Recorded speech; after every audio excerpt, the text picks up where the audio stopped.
7 días. La actualidad semanal con perspectiva evangélica. Hola amigos, muy bienvenidos a este programa que iniciamos en el año 2022, después de esta pausa por las vacaciones de Navidad. Y tenemos con nosotros para acompañarnos a Daniel Ofcan, director de Protestante Digital. Muy bienvenido, Daniel. Gracias, Pedro. Y Jonathan Soriano, redactor del mismo medio. Bienvenido, Jonathan. Muchas gracias, Pedro. Bueno, pues vamos a ir adelante con dos temas que vamos un poco a ir desbrozando. El primero tiene que ver con algo que está de actualidad en todos los medios y tiene que ver con la energía. Es el debate no del precio de la electricidad, que sería otra cuestión, sino sobre si la energía nuclear y el gas también son energías verdes y se pueden considerar como tales, y qué es lo que opinan nuestros hermanos expertos en estas áreas en Europa. ¿Qué es lo que ocurre en este debate, Jonathan? Pues sí, Pedro, como dices, el debate sobre la energía nuclear y el gas, sobre todo el de la energía nuclear, se ha reactivado después de que el pasado día 31 de diciembre de 2021, justo cuando estaba acabando el año, son unas fechas en las que pues nadie se espera grandes noticias de última hora y, sin embargo, la Comisión Europea anunció que iba a considerar como energía verde a la energía nuclear y al gas como mínimo hasta 2045, ¿no? Y como decías, pues llevamos meses hablando de la energía, ¿no? Por el precio de la electricidad y del gas, y esto pues ha vuelto a generar una nueva etapa en el debate sobre este tema, pero ya no solamente sobre este tema, sino también sobre el tema de fondo del cambio climático y las acciones que se están haciendo. La Comisión Europea ha justificado su decisión aludiendo al compromiso de cero emisiones de CO2 para el 2050, que como sabemos ese es un compromiso que adquirió tiempo atrás la Unión Europea con la intención de hacer frente a esta realidad del cambio climático. Y ahora, pues a muchos les ha cogido por sorpresa que su vía, una de sus vías o de sus apuestas para poder cumplir con estos compromisos sea apostar por la energía nuclear, entre otras, ¿no? Lo que implica la decisión de la Comisión Europea de momento es que todas las centrales nucleares que ya están activas y que están operando ahora y las que se van a construir hasta 2045, pues van a ser consideradas como productoras de energía verde, y también las plantas de gas, las plantas en las que se utiliza el gas para producir electricidad, siempre que cumplan una serie de requisitos, pero que tampoco son muy estrictos. Y para que os hagáis una idea, y también la gente que nos está escuchando se haga una idea de un poco cuál es el tono que marca esta decisión de la Comisión Europea, está la declaración del comisario europeo de Mercado Interior, el francés Thierry Breton, que él decía que cualquiera que diga que podemos cumplir los objetivos del Pacto Verde para 2050 sin energía nuclear no está viendo la verdad. Así que el debate se ha planteado desde esta afirmación y desde algunos países que han protestado, ¿no? Y entre ellos el nuestro, España. Es un caso curioso porque en España más del 20% de la energía nuclear, de la electricidad que consumimos, perdón, se produce a través de energía nuclear, ¿no? Por ejemplo, Alemania también ha protestado ahora que hay un cambio de gobierno y que los partidos verdes tienen más influencia, ¿no?, en la toma de decisiones. Como tú decías, Pedro, ha habido desde Protestante Digital, para analizar a fondo este tema, hemos contactado a diferentes hermanos que son especialistas y que están trabajando en este tema desde hace tiempo y que lo estudian prácticamente a diario, ¿no? Y las reacciones podríamos decir que son igual que las de los países de la Unión Europea, ¿no? Hay un poco de todo. Hay quienes ven con buenos ojos, o no con buenos ojos, sino ven como realista la propuesta de la Comisión Europea y piensan que realmente la energía nuclear es una apuesta segura para poder hacer frente a los efectos del calentamiento global. Y no ven muy realista esa idea de poder invertir quizás en energías renovables, porque implica más recursos, implica también más territorio, ¿no? Más terreno geográfico. Pero también los hay que dicen que esta decisión de la Comisión Europea es una contradicción con su objetivo de las cero emisiones, y que al final por tomar una decisión se están generando otros peligros, como es el del almacenamiento de los residuos nucleares o también la construcción de nuevos reactores nucleares que siempre pues, está relacionado, ¿no?, con el recuerdo de accidentes como el de Fukushima o el de Chernóbil, que quizás aquí en Europa también es muy reciente, ¿verdad? Al final, el debate parece que es un poco pragmático, ¿no? O sea, todos entienden que la energía nuclear y del gas no es 100% limpia, y el debate es si se podría hacer la transición hacia a una energía limpia ya sin contar con estas dos, la nuclear y el gas, o si la realidad obliga a que haya un periodo de transición intermedio, ¿no? O sea, Sí, sí, sí, es interesante esta cuestión, ¿no?, de la transición, y es muy importante, creo yo, también ser conscientes de esa transición, ¿no?, de que en cuestión de energía, uno de los entrevistados para el reportaje, que es doctor en física, Antoine Bret, un colaborador también de Protestante Digital a menudo, con artículos sobre ciencia y fe. Él nos decía que evidentemente encontrar energía siempre es un riesgo, ¿no?, y que cualquier energía supone someterse a riesgos, ¿no? Pero él, por ejemplo, aportaba el dato de que cuesta mucho producir energía desde la energía eólica, por ejemplo, o la energía solar, a nivel de recursos, ¿no?, a nivel de territorio. Y ahí en el reportaje que está publicado en Protestante Digital, él aportaba esa imagen que es tan llamativa, que decía que para que todo el mundo se abastezca de energía solar solamente se necesita cubrir el equivalente en territorio a dos Españas, ¿no?, con paneles solares, lo cual a día de hoy no se podría alcanzar, no existe quizás esa masa territorial, o se necesitaría un pacto global entre países, ¿no?, que coordinasen un proyecto de tal magnitud.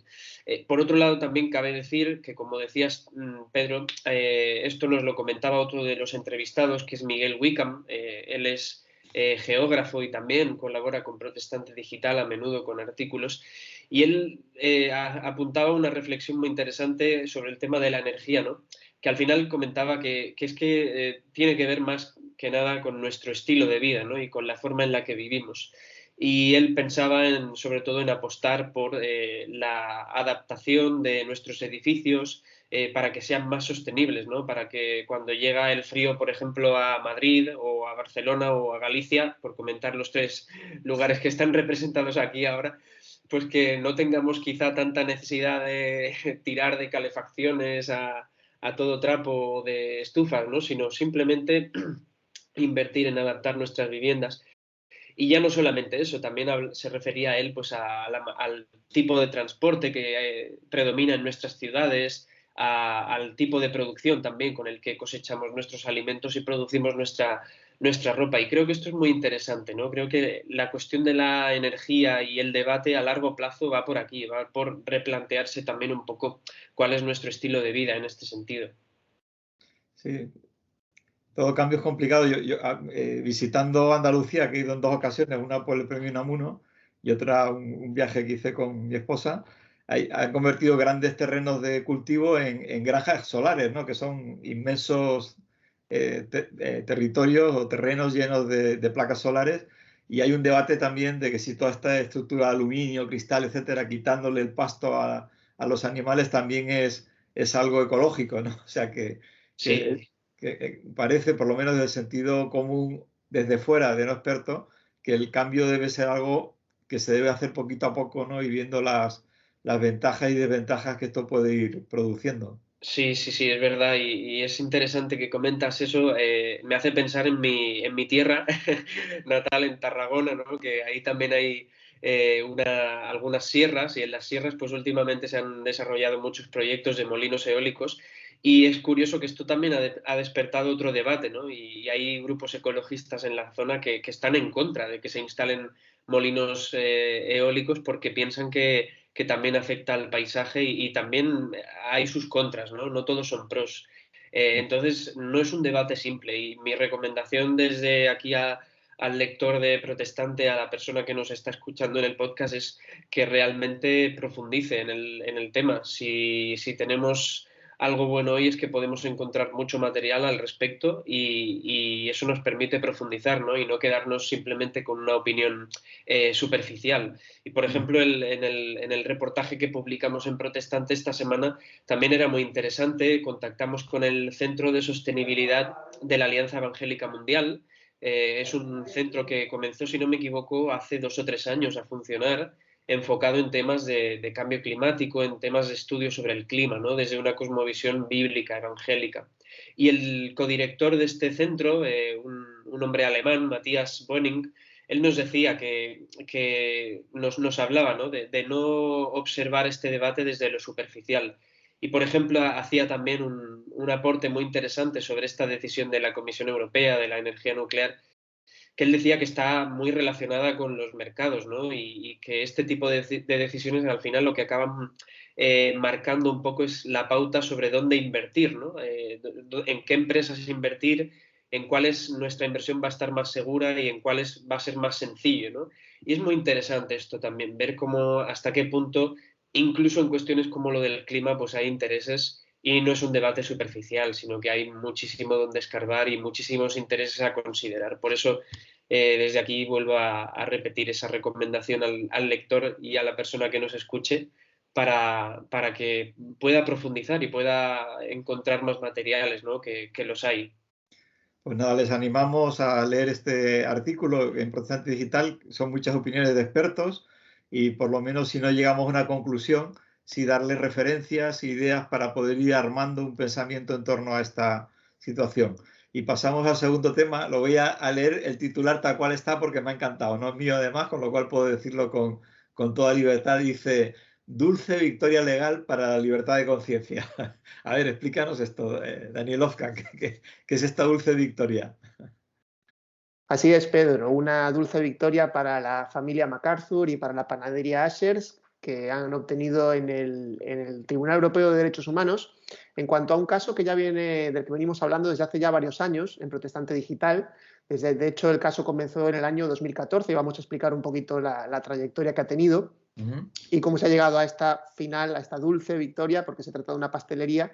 Por eso le hemos puesto este titular al que hacías referencia. Entonces, simplemente para poner un poquito en contexto, recordar que el caso comenzó en 2014 cuando un hombre encargó algo tan simple como encargar un pastel en una pastelería, pero la cuestión era un poquito más profunda. El hombre era alguien que estaba intentando apoyar el matrimonio gay, que en aquel momento se estaba debatiendo en el Parlamento, y él estaba a favor del matrimonio gay, entonces quería que en la pastelería pues le hicieran un pastel en el que hubiera una leyenda en la que se pudiera leer yo apoyo al matrimonio gay. En el caso de los pasteleros se trata de una pareja cristiana que regentan una panadería, la panadería Ashers, que es una panadería que ya tiene mucha tradición, son panaderos desde hace ya varias generaciones, y ellos alegaron que no podían dar el encargo que les había encargado este cliente porque iba en contra de lo que ellos consideraban adecuado, porque ellos no estaban de acuerdo con el matrimonio gay. Alegaron que en conciencia no podían hacer un producto que de alguna manera promocionase aquello que estaba en contra de lo que ellos consideraban sus valores y su conciencia y su creencia religiosa. El caso pues se podría haber quedado en una simple anécdota si la persona pues se hubiera ido a otra pastelería o hubiera pasado página, pero está claro que aquí había algo más de fondo y realmente pues lo hubo, porque el caso llegó a los tribunales y por supuesto hubo una tremenda campaña mediática alrededor de este caso, atendiendo un poco a lo que pudiera ocurrir. El cliente en este caso demandó a la panadería porque consideraba que estaban realizando una discriminación hacia su forma de vida y que no estaban de alguna manera pues, atendiendo a su pedido por una cuestión de discriminación hacia su opción de familia y su opción sexual. La cuestión es que inicialmente, en el año 2015, este caso fue a los tribunales y allí la panadería perdió. Es decir, la pareja de dueños, los MacArthur, perdieron el caso y fueron culpados de discriminación, tuvieron que pagar una multa, pero ellos dijeron que querían seguir adelante y estaban dispuestos a recurrir al Tribunal Supremo de Reino Unido.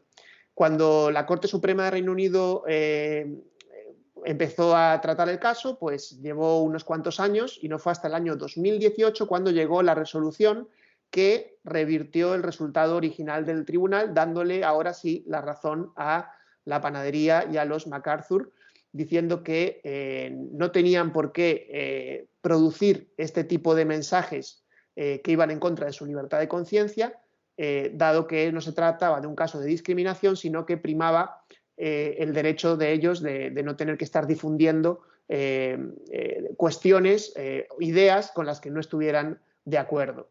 El caso pues no se paró ahí, aunque esta ya fue una victoria clara, bastante contundente para la panadería y para los MacArthur, pero el demandante dijo que estaba dispuesto al Tribunal Europeo de Derechos Humanos, que es ya la última instancia a la que se puede optar, y allí fue a demandar nuevamente, a llevar la demanda, y ha sido hace una semana cuando el Tribunal Europeo de Derechos Humanos ha rechazado el abrir nuevamente este caso y ha dicho que de alguna manera pues lo que la Corte Suprema de Reino Unido había juzgado era adecuado y no consideraba que se tuviera que volver a abrir el caso, sino que ya estaba bien hecho por parte del Tribunal británico.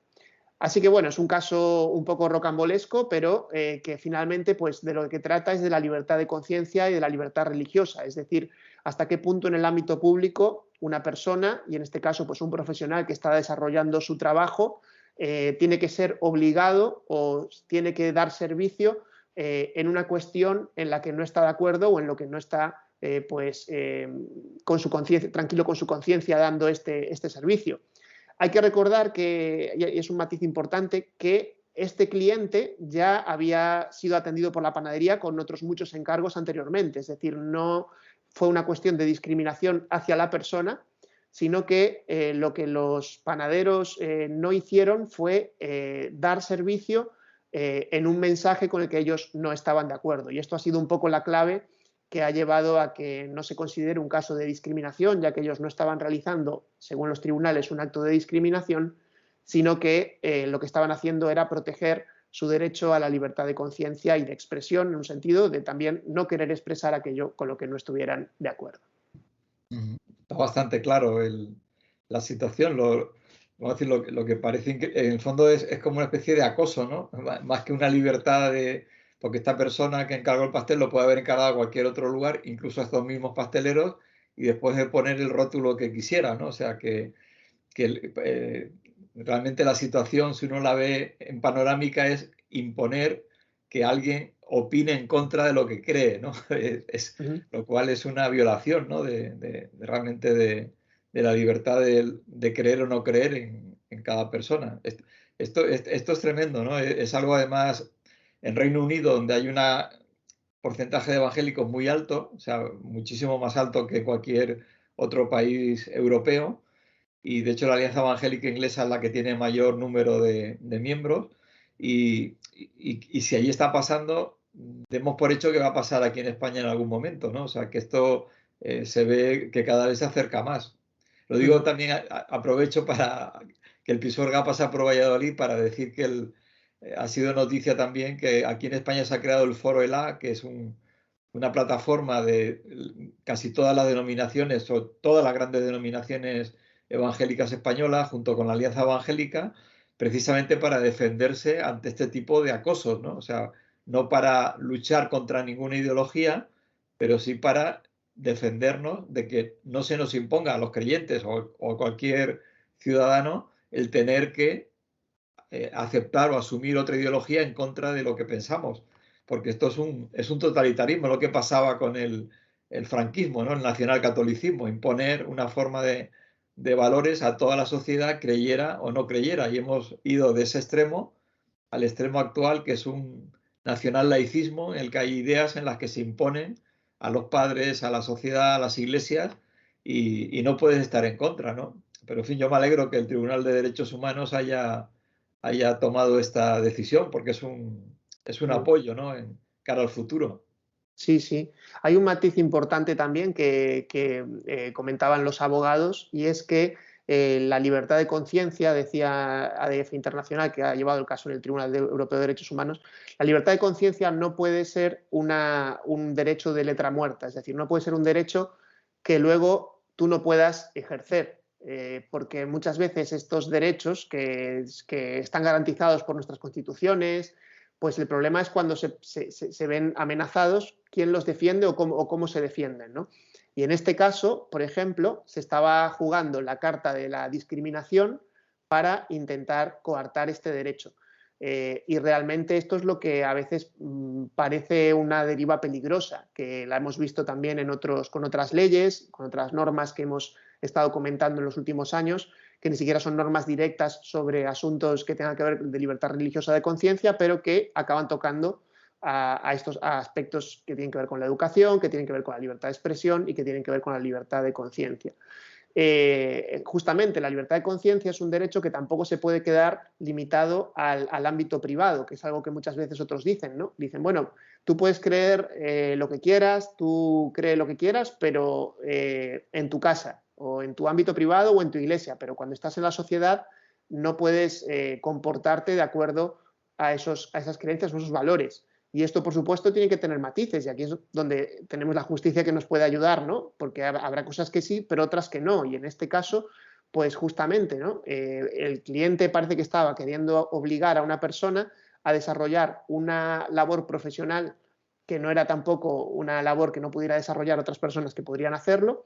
Y en este caso, ellos, los panaderos, no quisieron dar su brazo a torcer por una cuestión de libertad de conciencia, justamente, decir, oye, yo no creo esto y por lo tanto no estoy obligado a darle a usted este servicio cuando sí le puedo dar el servicio de hacerle un pastel, pero no tengo que poner una consigna, no tengo esa obligatoriedad de estar apoyando verbalmente o con mi creatividad aquello que usted quiere porque no está de acuerdo con lo que yo estoy haciendo.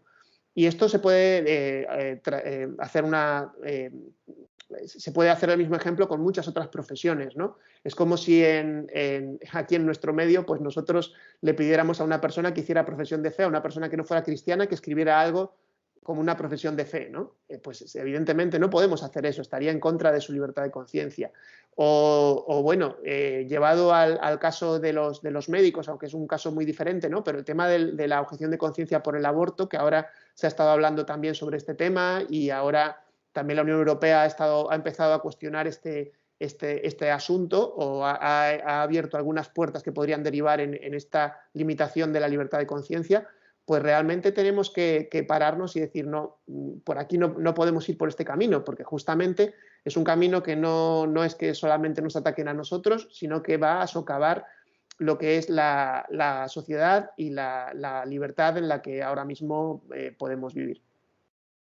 Incluso entrando en un terreno muy delicado que es el de la vacuna, enfatizo que hemos hablado otra vez, estoy a favor y considero que es eficiente y segura, no al 100%, pero mucho más que no vacunarse, pero yo entiendo que la imposición de la vacuna también es una acción totalitaria, ¿no? Es decir, es violentar la conciencia de una persona. Otra cosa es que si no te vacunas se muere el 99% de la gente, sería una situación extrema, pero el imponerla y el estigmatizar a aquellos que no están de acuerdo, tú puedes tener diferencias, discutir y razonar de tu postura, pero yo entiendo que es peligroso, ¿no? Cuando un gobierno, un Estado impone y es capaz de violentar esa conciencia de cada individuo para forzar, ¿no? Situaciones, porque eso al final, incluso aunque en algún momento pueda estar más o menos justificado, acaba en un poder totalitario que es muy peligroso. Si algo demostró la reforma protestante y de ahí surgen las democracias modernas, es que el ser humano es corrupto en potencia y necesita un equilibrio de poderes, y uno de los equilibrios de poderes es el respetar la libertad de la persona, ¿no? Hasta el máximo de donde eso se puede hacer. Sí, hablando de la libertad de conciencia, hay que decir que en nuestro país, además, los protestantes han sido defensores de la libertad de conciencia en un entorno muy hostil. Prácticamente cualquier persona que quiera estudiar un poquito sobre la historia más reciente, sobre todo en la etapa franquista, en la etapa inicial del franquismo, hubo muchísimas presiones que tenían que ver con la libertad de conciencia. Es decir, personas que, por ejemplo, les quitaban derechos por no querer casarse por la Iglesia Católica, personas que en el ejército, sobre todo, cuando estaban haciendo servicio militar, por ejemplo, les obligaban o querían obligarles a arrodillarse ante la Virgen o a participar en las misas, y protestantes que se negaron por su conciencia y que realmente fueron castigados por ello. Muchos de ellos pues sufrieron muchísimo por esto, ¿no? Por mantener su conciencia y decir, pues me niego a hacerlo porque no es lo que creo y no es lo que ante Dios yo entiendo que debo hacer. Evidentemente, sí, adelante, Pedro, perdón. No, al hilo de esto, ¿no? Aunque se ha contado por escrito, pero quería dejarlo aquí reflejado, que es parte de una historia verídica, ¿no? Que ha contado Juan Antonio Monroy, que cuando estaba haciendo el servicio militar y que él dijo, le obligaron a ir a misa, él dijo, bueno, yo voy, pero yo no me arrodillo porque yo no soy católico y no me arrodillo ante ninguna imagen y tal. Y cuando llegó el momento de la misa, pues todos se arrodillaron delante del cura y el símbolo de la hostia, y etcétera, y él se quedó de pie en mitad de en toda la misa. Y entonces el sargento cabo que había allí le puso la pistola en la cabeza y le dijo, arrodíllese, Monroy, o lo mato. Y él dijo, dispare, mi sargento. Entonces, imagina a Monroy con todo su carácter y con sus 20 y pico años que tendría, ¿no? Y bueno, por suerte no disparó, estuvo en el calabozo militar durante bastante tiempo, pero bueno, que eso es un reflejo de lo que comentabas, ¿no? Que al final es querer imponer, es decir, tú creas o no creas, tienes que someterte a lo que yo creo, ¿no? Y a lo que yo pienso. Y entonces yo creo que ahí debemos respetar al que piensa diferente, pero también debemos ser siempre respetados, ¿no?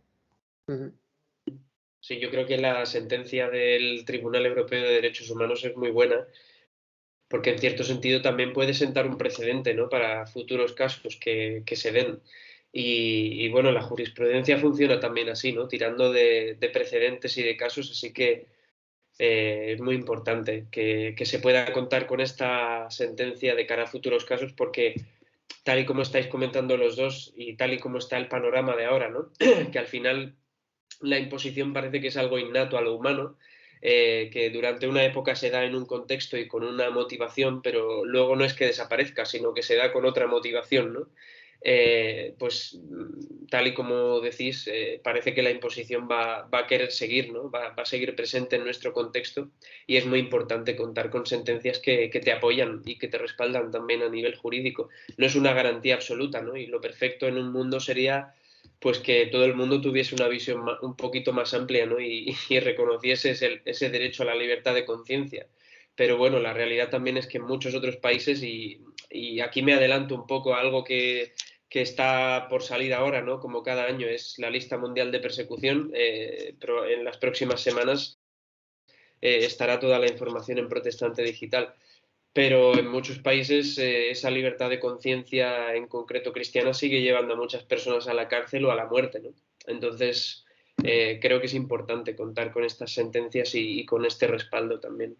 Y después la sociedad, la tendencia normal es que cuando hay una especie de una imposición, ¿no? De una tiranía de uno u otro tipo, pues que cuando se libera de eso se va a una tiranía habitualmente del signo opuesto, ¿no? Es como cuando la Revolución Francesa, ¿no? El liberté, égalité, fraternité, fue cortar cabezas de aquellos que habían sido tiranos y convertirse en tiranos los que habían sido oprimidos, ¿no? Y esa tendencia se repite, ¿no? Desgraciadamente, y no llegamos a ese punto de equilibrio de decir, bueno, vamos a ser realmente todos iguales, libres y hermanos para respetarnos y para convivir y discutir, ¿no? En el mejor sentido de la palabra, pero no obligar a los demás a creer a la fuerza en lo que nosotros creemos. Pero bueno, eso es una deuda que está pendiente y que es difícil es un equilibrio inestable, ¿no?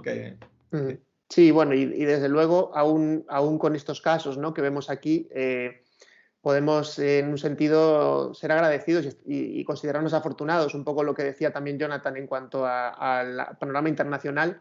Por ejemplo, tenemos la noticia en portada ahora también de Pakistán, donde hay varios cristianos que están en la cárcel por denuncias de blasfemia, ¿no? Por casos de blasfemia. Es algo tremendo, ¿no? Que hay muchos países en el mundo donde todavía sigue pasando esto, que tiene que ver con las libertades que damos muchas veces por sentado y que desde luego por eso vale tanto la pena protegerlas y luchar por ellas, porque no, bueno, viendo cómo otros lo pasan tan mal y viendo también nuestro pasado, pues sin duda que tenemos que unirnos y estar preparados para defender este tipo de situaciones. Pues nada, que no haya condena ni por blasfemia religiosa, ni por blasfemia de género, ni que aprendamos a diferir y a convivir todos nosotros. Pues muchísimas gracias por esta primera aproximación a la realidad que tenemos aquí muy cercana, y también a todos ustedes por acompañarnos en nuestro primer programa del año. Les esperamos para la semana que viene, que abordaremos de nuevo algún tema de actualidad. Se despide de ustedes Pedro Tarquis y también Daniel Ofcan y Jonathan Soriano. Que Dios les bendiga.